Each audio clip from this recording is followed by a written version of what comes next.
Hello, everyone, and welcome again. Today we have an extraordinary guest, and in line with our theme for Black Excellence in Manufacturing, we feel really proud to be interviewing our guest today because she's not only an engineer by trade or by profession, but she has scaled into the realms of accessories manufacturing, and also she's championing process improvements and automation for founders who are in the manufacturing space. So join me to welcome Miss Sherrill Mosee, the founder of MinkeeBlue bags and travel accessories. And she's going to be telling us about her journey in the manufacturing space and all the great things she's got lined up for the industry. Hello, Sherrill. Hi, thank you guys. I'm so excited about being here. There's a lot going on, so I can't wait to jump into this conversation. Yay. And we can't wait to even jump into because we did a preview with you. And so we're like, we want all the information. So we're going to get start right now, right? So jumping right into it, we just want to really understand the vision that you had regarding MinkeeBlue and the handbags and the travel industry. And how did you come up with the concept for MinkeeBlue? And what was your thought process behind it? Yeah, it has been quite a journey, very exciting, but I was just a working woman. I used to have a nonprofit organization where I helped the low income single moms in college pay for childcare. And I would take the train in the city. I was struggling with my purse, my laptop. Sometimes I had my shoes in a plastic grocery bag. I think we can relate to that. And I Yeah. take that bag and put it inside a bag. So I had a million bags going on. The bag lady struggling on the train. And I just thought that, there has to be something out there where I didn't have to carry so many bags. And since I was working with moms in college, I would see them also carrying their diaper bag and their purse and, just trying to juggle everything. So really it was out of my own need and just watching people around me how we carried bags that I came up with this idea for this organizational bag. Mm. What a way to do it. And we're Yeah. so grateful that you have because you're right. Diaper bags, laptop bags, purses, backpacks. You're right. It's too many things to carry. Right. The shoes. That's right. And the umbrella, if you have an Yeah. umbrella. Yes. And your lunch and all of that. Yeah. All of the things. And those bags are compartmentalized. So you can put everything that you need to carry all in one bag and fits easily over your luggage if you're carrying a luggage bag as well. Yeah, I've seen the video Brilliant. of you trying to put everything in. I'm like, is it enough? Are you still going to put more? And you're still able to put more. I'm just like, it is ridiculous. Brilliant. But yeah, it's amazing. So tell us a little bit more about what the bag does and what is it that you're giving to women with this product? Yeah, you know what? It's easy. It's actually easier to show you. I have all these bags behind me. Why not pull them out or Sure. how it functions? So let me go through it really quickly. So once we have your regular tote bag, and like I said, I was the bag lady, that lady carrying 2 or 3 bags. And so I'm gonna walk you on a tour. I always like to say I'm walking you on a tour of the bag because it really does do a lot. So Yeah. as you mentioned, this slides over the handle of the suitcase. These expand outward, so you can put your water bottle in there, your umbrella there. You can drop your phone down there. But what's unique about MinkeeBlue is that all of my bags include this little insulated lunch bag. So I no longer have to carry an extra lunch bag, or I can use this for my toiletries or my makeup Makeup. when I'm traveling. And then when I'm not using this bag at all, I can put my shoes in here, a change of clothes, my workout gear. I can put the baby stuff down here. And so there's a lot of space down here, but I'm going to separate it from my purse essentials on the top. Wow. So there's actually a shelf right here in the middle of the bag. And by the way, this is patented, and we'll talk about that. The shelf is patented. And there's also a space for your laptop. So it's almost not 3 bags in one, but certainly 2 bags in one. Now, the other unique thing about the bag is that this shelf, if you wanted to, you can unzip the shelf, open it up, and use the whole extension of the bag. Wow. And so that's what really makes MinkeeBlue unique and what separates it from everything else on the market. So I have my tote bags. I also have backpacks, and that functions the same way with the lunch bag in the back of the bag. So I'm really excited and proud of this, but you're talking about how do I go from concept to making this bag to manufacturing and logistics. That is definitely a journey because it's not that easy at all. At all. And are these bags all waterproof as well, inside and out?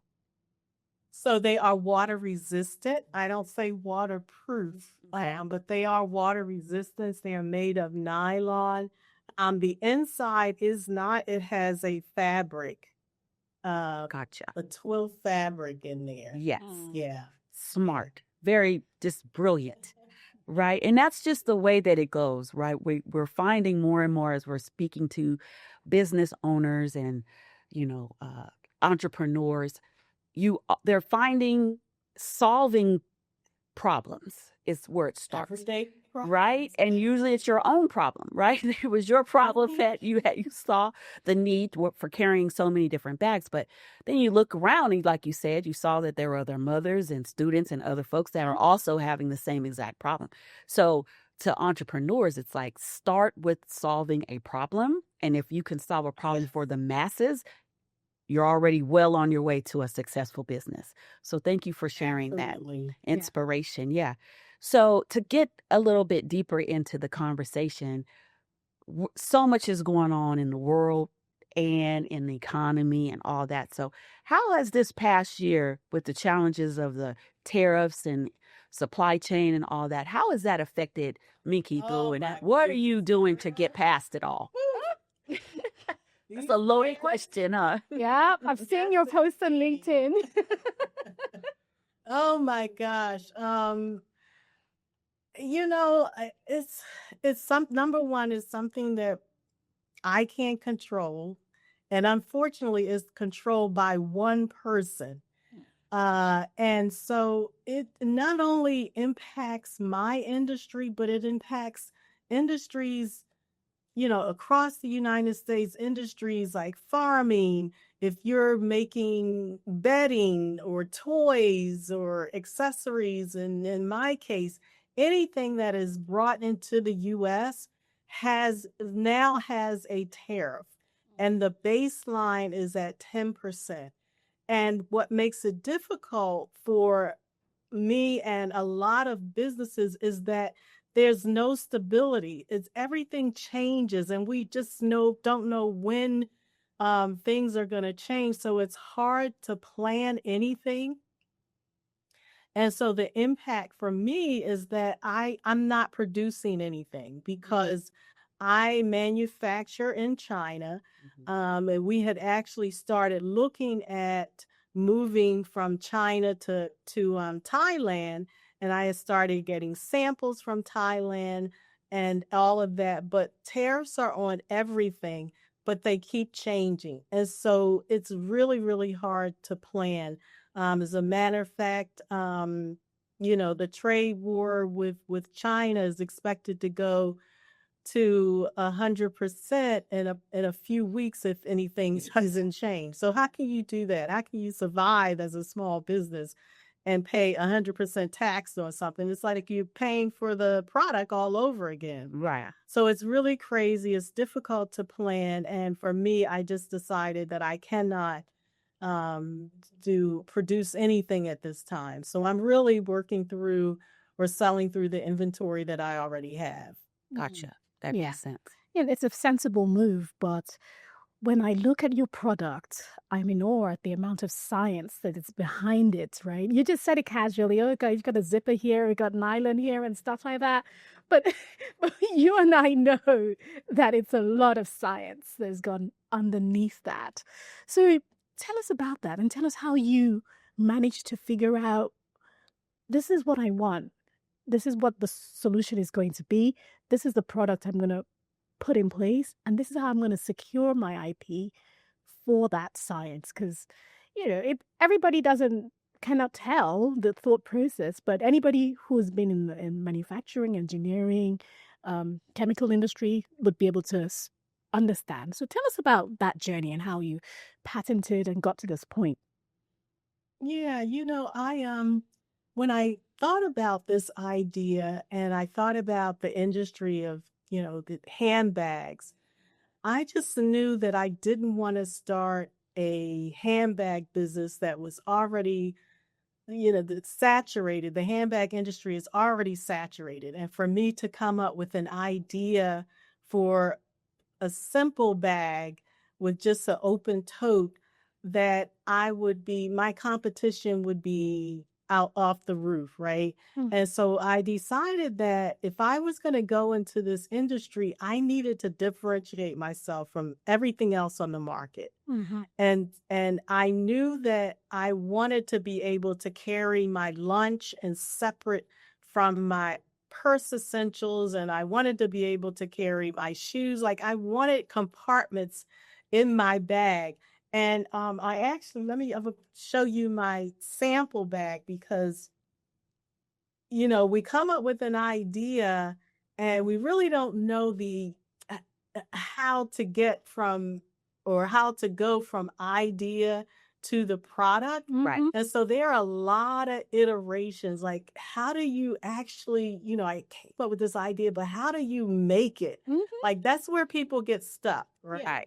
We all have ideas, but it's like, how do I do this thing? Right. And so the first thing for me was trying to get it out of my head. That's just really the first step. Get it out of your head, sketch it out, draw it out the best way you can that I cannot draw. So my drawings were circles and squares with curves as my handle. But the next step that I did, I actually went to Target and I bought a bag of the same shape and size that I had envisioned because I knew I wanted a tote bag to start off with. And this is actually my Target bag that I bought. I think it was $29.99 or $39.99. I don't remember. But I bought this bag because, I wanted a work bag. I wanted a tote bag. I wanted a bag that I can carry my laptop, but I also wanted a bag that I can carry my shoes or my lunch. Yeah. And so I just started cutting this thing up.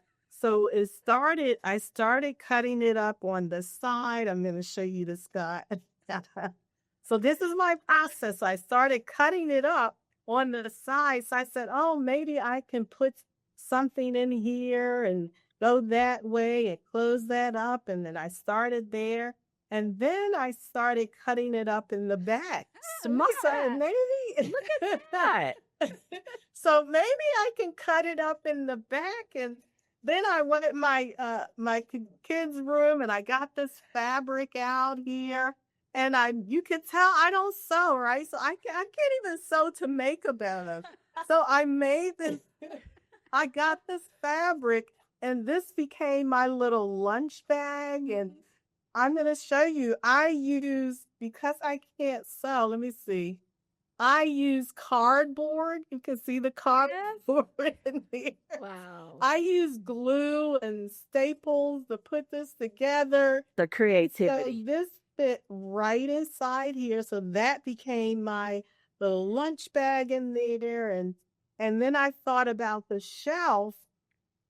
And here you can see like little Velcro strips. So I would put a piece of cardboard there and I would just like play around with it. But even to get to this point, I had went through probably like 6 or 10 iterations just to get to this point here. Well, I went from here to here. Wow. Yeah. Look at that. See? Yes.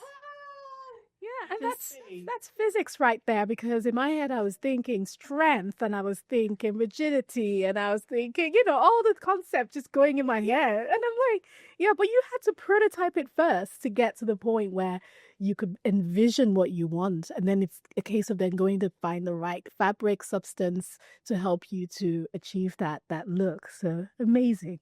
Yeah. And I'm even thinking about, the weight of this, like the structure of the divider. How much weight can this take without collapsing Yes. Yes. at the bottom? So I had to think about this and the structure, like how is this going to stay afloat so that when people put stuff on the top, that it's not collapsing in the bottom. Right. So it is that engineering thing going on with the bag. But yeah, it all came together, but not as easy as it sound. It was a lot of work and going through everything. Yes, yes. No, yeah. And look at what we have. We have a beautiful bag. Who would have thought that, engineering could play a role in constructing a bag, right?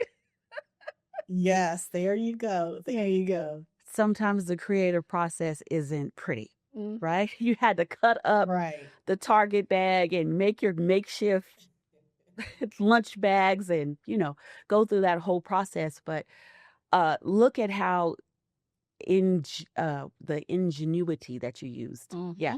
And, Yeah. and to know that you didn't particularly have the skill set to be able to create the bag physically, but you found a way to get a mock-up and then cut and create and design and then continue to explore from there. So that's pretty fantastic. Yeah. Yeah. Yeah, thank you. Yeah, and I often tell people, that we got to get it out of our head first and don't limit ourselves by what we can't do. Is to be creative and figure out, okay, I don't know how to sew. I really don't know how to sew to make a bag. So what can I do to really bring this vision to life? And that's what I did. I encourage people to go to the dollar store, go to the supply store and get little pieces or whatever they're thinking about. Look in your basement. We all have a junk drawer, or maybe I'm telling on myself. I have a drawer. Too many. I don't know. Go in the basement, pull things out, crafts, and then just put it together the best way you can so that you can visually see the thing. Mm-hmm. I love Yeah. that process. And then you can test, because that's exactly what you did. You went through multiple iterations of testing. As someone in the in the innovation field, this is what we always teach and encourage: is that you have a working prototype, you test it, you go out to market, you test with customers, etc. And that's exactly what you did. But you also tested with everything that was reasonably available to you. And sometimes entrepreneurs want to launch first. They want to go and, make the thing and put it to market first before they get that feedback. But you had a feedback mechanism going in your own home in the first few iterations before you took that out, right? Yeah. Yeah, yeah, and fortunately, I was working in a field with moms, so I was able to test it with moms and show it to moms and ask them what did they think about it. Because when I actually started MinkeeBlue, I started off doing diaper bags and travel bags. That's how I started, and so they were my test market. Perfect. Wonderful. And perfect alignment as well. So where did the name MinkeeBlue come from?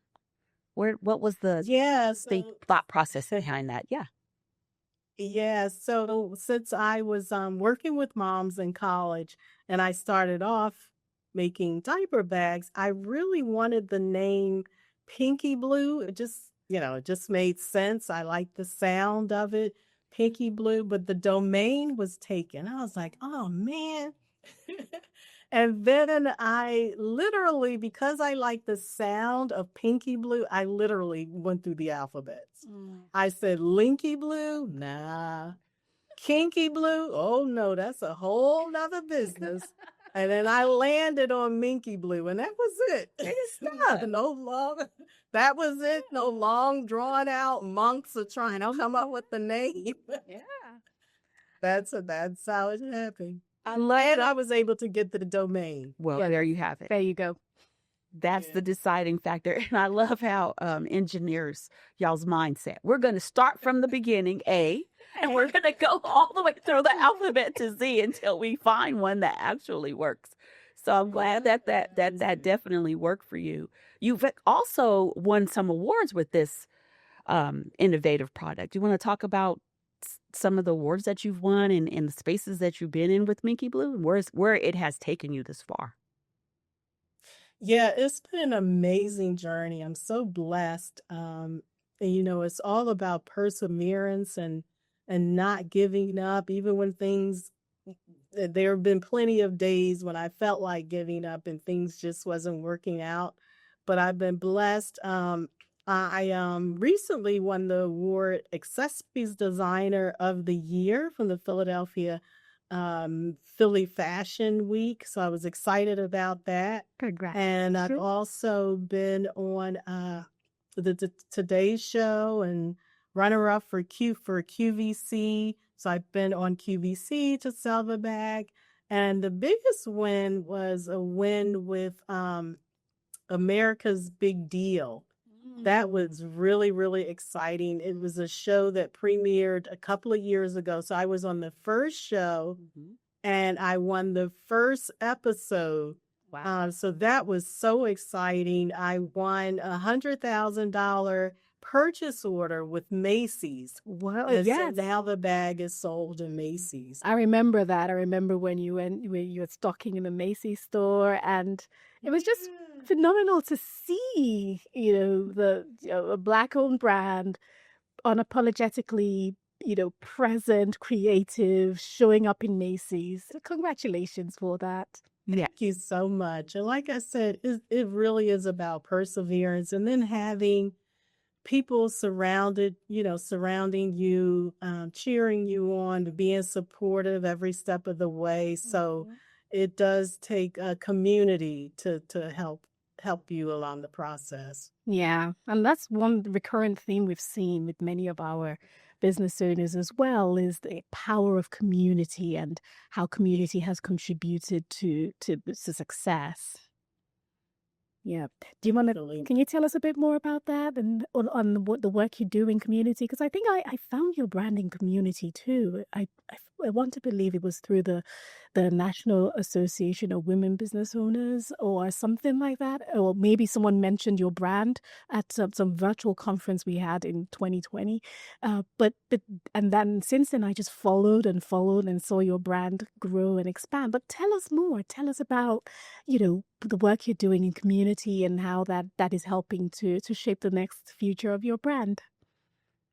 Yeah, I mean, community is so important because those are the people who are going to follow you, who are going to support you.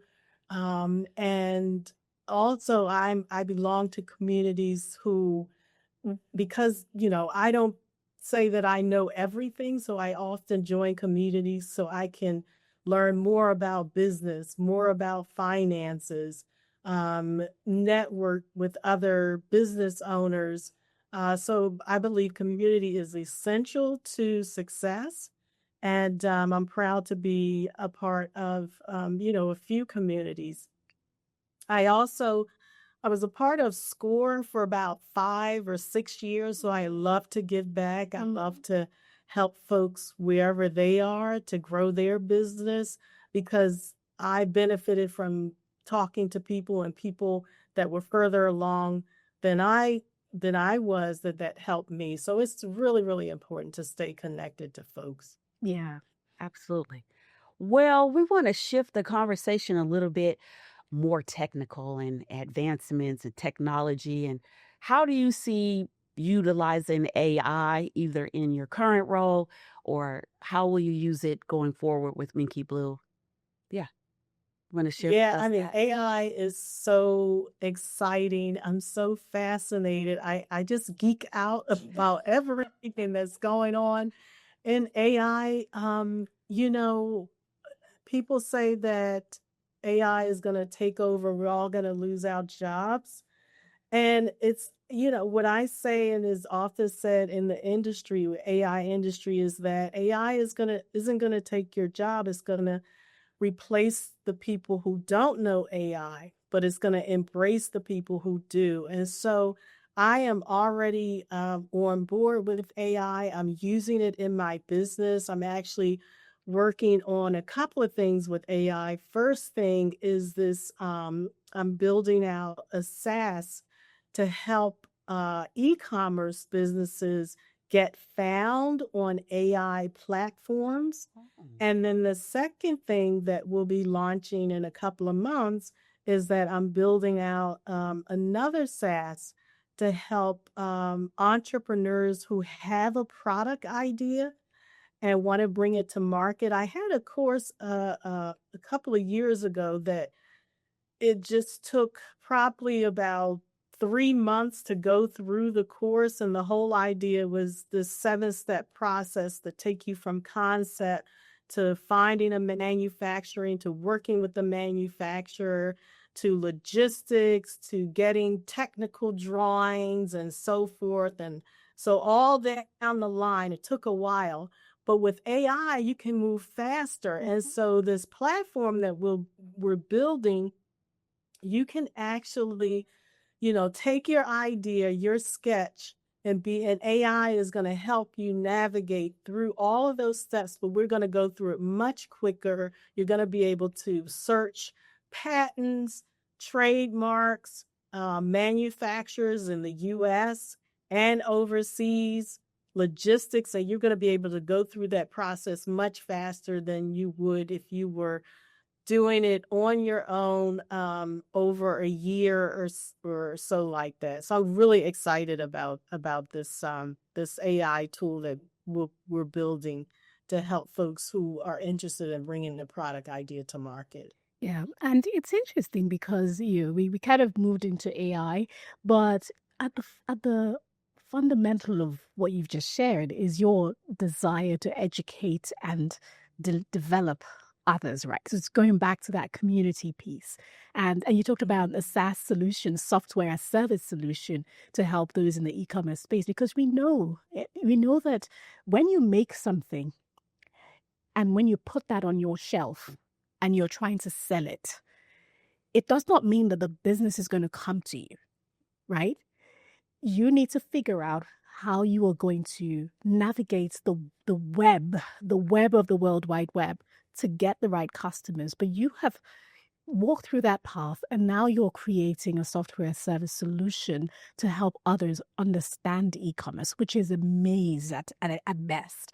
So thank you for doing that. And the second thing you're talking about here is those who don't even have a product and just have an idea, walking them through the intricacies or what might have taken them 2 years. I mean, I have lots of people in our network who have invested, they've set up manufacturing plants, they've done all sorts of things to get to the point where they realize the product is not going to work. But you are shortening that process and accelerating it through this tool, this platform. And so you're providing insight that people would go to a mentor or would pay significant amounts to go get elsewhere. Tell us a bit more. I'm so fascinated. I'm excited just hearing about this. Tell us more. Yeah. Yeah, you hit on 2 points that I want to emphasize. And as hard as as hard as the whole process is to go through manufacturing, staying on top of a manufacturing, especially if you're manufacturing overseas. It's so much easier to manufacture in the US, but you still have to stay on top of things. You have to understand how to talk to the manufacturer, what questions to ask. And then it's about packaging and logistics, and your packaging should tell a story. And how are you going to communicate that thing? Because eventually it's going to sit on a shelf. So you have to be able to tell the story through the packaging. And then there's testing your product, depending on what kind of product that you have. If it's for children's, there's a certain set of tests. If it's, a product like mine that maybe is using synthetic materials, there's a certain type of test. So it's all of these things that you have to go through. As difficult as it is to go through that whole process from concept to finding a manufacturing, to looking at your competitors, to the logistics, to the testing, all of that is much easier to me than sales. Oh, Wow. yeah. No, I agree. Than sales. I agree. Because you have like control over every aspect of that process. Right. Up until you get it, but you have no control over whether or not somebody is going to buy your product. Yeah. And the buying the product is selling it is much harder to me than all of that other stuff. Yeah. Because you have no control. And so now you're in a different thing of you have to sell the product. Right. Yeah. Yeah. And not tell people about all the features you've put in because you're the expert, but presenting that in a way that is useful and valuable to them. It's a completely different process, and also figuring out what they are looking for so that you can present your product as the alternative or the option for them to buy. Yeah. So in the end, you're not selling the features, all of that stuff that I just showed you. You're selling the benefits. Yeah. How will it help the consumer? Will it solve the problem the consumer has? And that's what you're selling. Right. Wow. So, and most people are looking for AI solutions, right, that will help drive solving those issues, solving those problems. So, sounds like your AI right now will solve from concept to actual product, right? Prototype. Yeah. So, are you also going to build out or utilize AI to help solve that one part, which is the sales piece, to help drive There are the a lot entire of process tools that are on the market. Yeah, there are a lot of tools that are on the market now that will help you for sales. One thing that there is a gap that I've found right now that we're actually working on is getting found on the ecommerce getting found on AI surfaces like ChatGPT, Claude, Perplexity. So now we have to make sure, especially I have a Shopify, I'm on a Shopify platform where I sell my products. So now we have to make sure that when people are searching for products, we're not doing it like we used to do on Google and putting in a few keywords. Right. We're going to Chat GPT and we're typing in sentences. Find me a lightweight bag that will fit under the seat of an airplane that is water resistant, that I can put my lunch in or my toiletries and be under $200. And by the way, add it to the cart and I'm going to check out. That's how we're shopping now. Right. Yeah. Do it for us. Right? Yeah.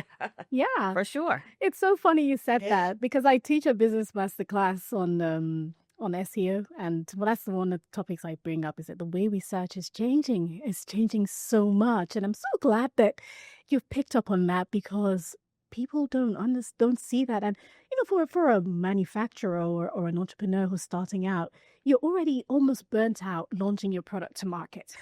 And then you have to deal with e-commerce and all that. So this tool is helping them to get a new blast of energy so that they don't get stuck figuring out why am I not selling? What's happening? So it sounds like you're getting to that algorithm and you're able to solve for that problem. Listen, it's giving me a blast of energy to be able to come up with this tool because it is exhausting. Entrepreneurship is very exhausting. And so, it's staying connected with people, being motivated, is really important. But yeah, I'm really enjoying the learning AI and figuring out and developing and coming up with new tools that will help me in my business, but also help other people in their business. We're seeing this theme about helping people, right? And in community, that's the way that we're able to grow, but also go far and go farther than we ever would have gone by ourselves, right? So how will people be able to find this new tool, use the tool, sign up to be maybe beta testers of the tool? How can we get tapped in? Yes, so I have a form that I'm going to share with you for the new tool that we'll be launching in a couple of months. We are looking for some folks to sign up to let us know if there's interest in it. So we'll do that. And I'll share that with you so you can share with your audience. But also people can find me at MinkeeBlue, MinkeeBlue.com. And feel free to email me. Yeah, We will. we will. Well, I am excited because I need to replace my travel bag. And I have seen the one. I like the rucksack, so the backpack one. So I am going to be reaching out for sure to get a replacement one, and a nice one for myself. But also just a shout out to our community because where the holiday season is in tow, and you may be looking for that special gift for the woman in your life. So make sure you go to MinkeeBlue.com to find that travel bag for that person who's like moving everywhere, traveling, flying around the world, or commuting, taking the train, or just driving and needing to have extra change of clothes. Go to MinkeeBlue.com to get that product for that special woman in your life. Yes, in me, because I want the entire set so it all matches. So wherever I'm going, because I always overpack, no matter what. Even if I'm just going down the street, I'll take too much stuff. So I need the whole set, so I'll be stylish at the same time, right? While I'm all organized. I appreciate that too. And I do want to share for anything that's AI related, we're at forestparkai.com. Love Yeah, forestparkai.com. Yeah. Yeah. But I appreciate you ladies so much. Thank you so much for having me on. And I always enjoy sharing what's going on over here. It's our pleasure for sure. So our last burning question that we always ask our guests is, because you are so active in the community and always giving back, we want to know, how can we give back to you? How can we pour into MinkeeBlue? How can we support you in all your future endeavors as well? We already know folks are going to sign up for the beta testing. That's a gift. All right. And we know Christmas and the holidays are all coming, and these are bags that we want to fly off the shelves. But how else can we support you? Yeah, I would just say pass it forward. Any knowledge that you have, just share it with other folks. That's how we grow and learn from each other and stay ahead. Absolutely. Well, you have our support for that. Yeah. I appreciate it. Thank you so much, Sherrill. It's been fun. I feel like I've just gone into like a science lab. We talked about innovation. We talked about science, physics. We talked about sales, marketing, concept testing, community. You talked about it all. Thank you so much. It's been a pleasure having you on the show today, and looking forward to connecting again soon. Thank you so much again. Take care, and we'll see you soon. I appreciate it. Thank you so much. You're welcome. Have a great day. Have a great day. Bye.